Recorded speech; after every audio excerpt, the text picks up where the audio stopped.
আসসালামু আলাইকুম রহমতুল্লাহি বারাকাতুহু।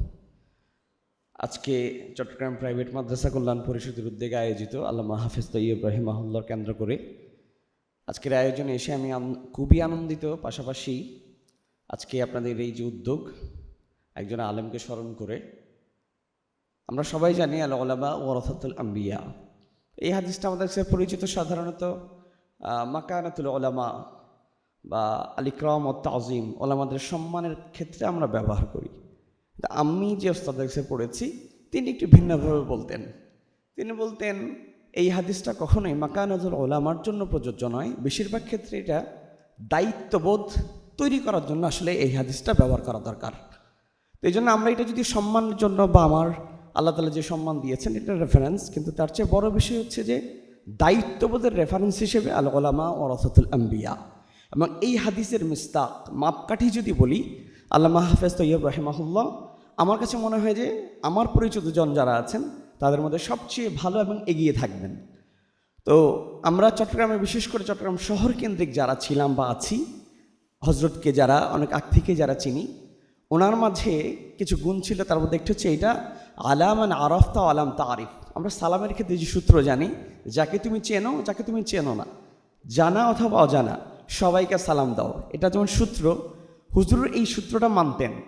জানি অথবা না জানি, চিনি অথবা না চিনি, যদি কারো সমস্যা হতো তিনি হুজুরের কাছে যেতেন, তিনি যদি তার কথাটা শেয়ার করতে পারতেন, অন্তত এতটুকু করতে পারলেই হুজুর একটা শর্তে সবাইকে সাহায্য করতেন, এগিয়ে আসতেন, কথা বলতেন, তার কথা শুনতেন। কি শর্ত? যে এইটাতে আমার দিনই কোনো খেদমত আছে কিনা, দিনের খেদমত হয় কিনা। একজন আলেম, ওনার সাথে লাস্ট সর্বশেষ আমাদের সাথে যে বৈঠকটা হয়েছিল, একজন হাফিজ সাহেবকে একদল লোক মেরেছিল। তো আমরা সেখানে বসেছিলাম হুজুরের সাথে কথা বলার জন্য।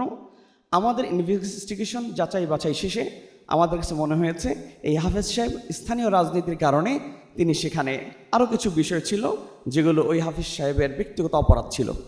তা আমরা বারবার হুজুরকে কনভিন্স করেছি, হুজুর উনি রাজনৈতিক কারণে এখানে আঘাতপ্রাপ্ত হয়েছেন, এখানে আমাদের কিছু বলার নাই। হুজুর আমাদেরকে 2.5 থেকে 3 ঘন্টা বয়ান করে করে লাস্ট ফিনিশিং যেটা বলতে চেয়েছেন, সে রাজনৈতিক কারণে হোক, লোকালি যে কোনো কারণেই হোক, সে একজন হাফেজ। এটা আমার কাছে সবচেয়ে বড় বিষয়। অতএব তোমরা তার পাশে দাঁড়াও।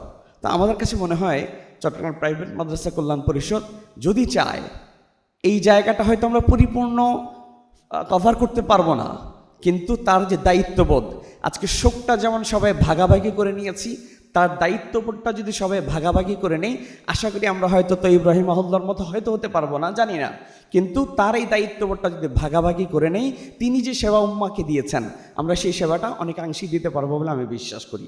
এই জন্য মাসুদ ভাই সহ চট্টগ্রাম প্রাইভেট মাদ্রাসা কল্যাণ পরিষদে যারা এসেছি, আমরা চাইব আগামীতে চট্টগ্রাম প্রাইভেট মাদ্রাসা কল্যাণ পরিষদ তার নিবন্ধিত মাদ্রাসা অথবা নিবন্ধিত ওলামা এর বাইরেও তাদের খেদমতের পরিধিতে আরও ছড়িয়ে দেখ।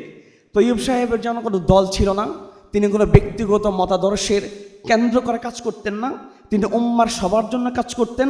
আমি মনে করি প্রাইভেট মাদ্রাসা কল্যাণ পরিষদের যে উদ্দেশ্য, যে অনন্য উদ্যোগ, এই উদ্যোগ যদি সামনের দিকে এগিয়ে যায়, ইনশাআল্লাহ আমরা তৈয়ব রাহিমাহুল্লাহকে হয়তো ফিরিয়ে আনতে পারবো না, কিন্তু একজন মানুষকে আমরা দ্বীনি আবহে, কোরআনের তিলাওয়াতে, উম্মার খেদমতে নানান সময় আমরা তাকে বাঁচিয়ে রাখতে পারবো।